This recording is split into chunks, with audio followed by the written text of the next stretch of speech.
Hello.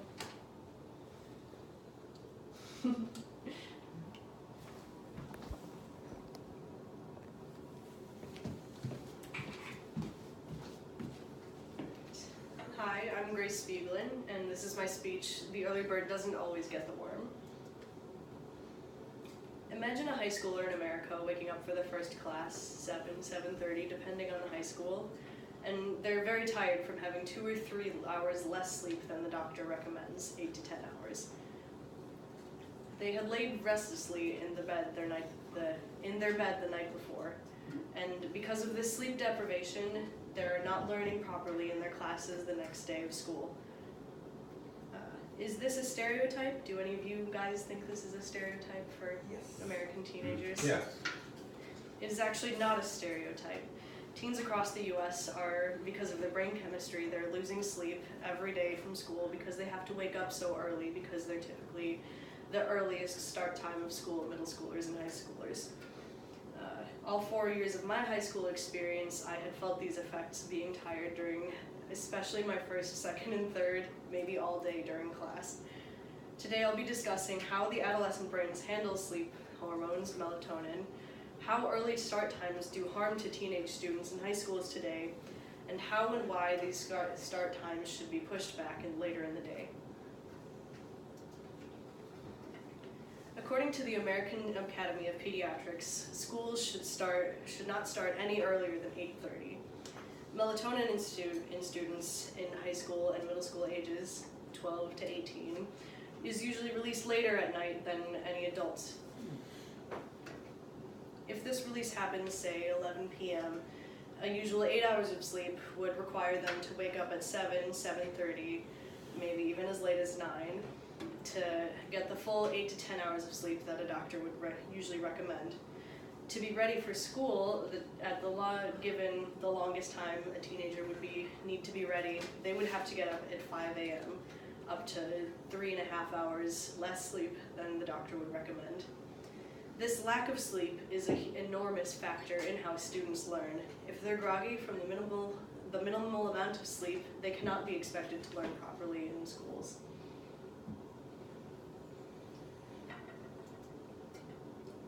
Though this phenomenon has been studied well by the American Academy of Pediatrics and many other organizations studying sleep, some parents and even some students do oppose moving start times later than they currently are.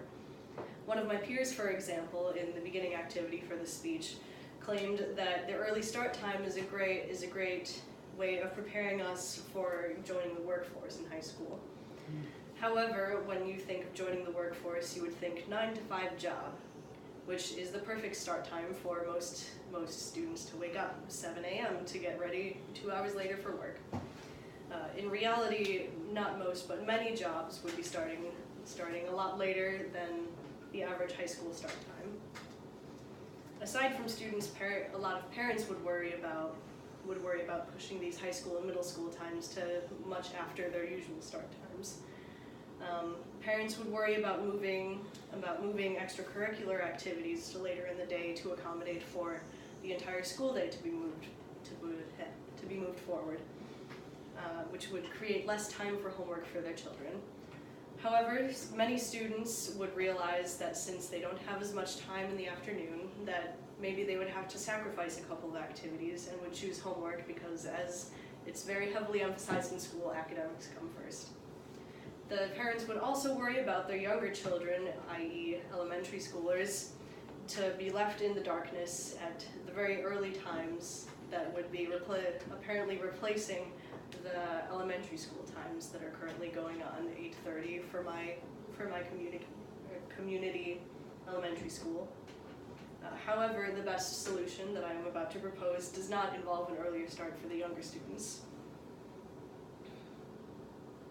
In order for the students to maximize learning, obviously, as I've been emphasizing, the older students, middle schoolers and high schoolers, would have to be able to wake up later and start school later. My solution is that instead of high schools and middle schools starting at 7:30, and elementary at 8, the elementary school start time would remain the same, and middle schoolers and high schoolers would start even after elementary schools. So if the elementary school started at 8, high school would start at 9, and middle school would be in the middle, 8:30. By doing this, the needs of each level of student would be met. The elementary school kids wouldn't have to wait in the dark in the winter, especially in the winter, alone in the dark. And the oldest would have enough sleep in the day to focus well and learn well during their everyday environment. And how could we help us and our youth prepare and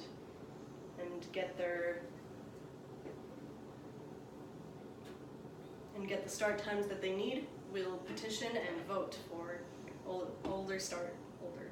later start times.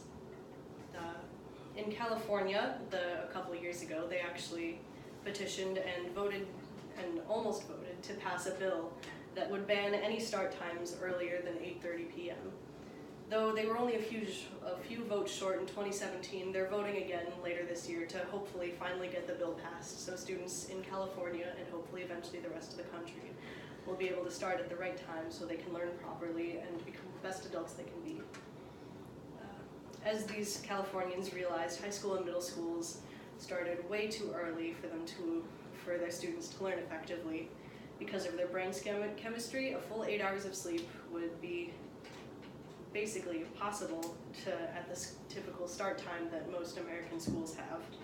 To fix this, high school and middle schools would be moved after elementary schools, the start times.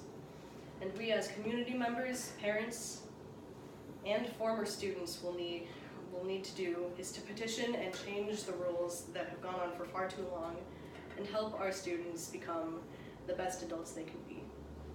Thank you.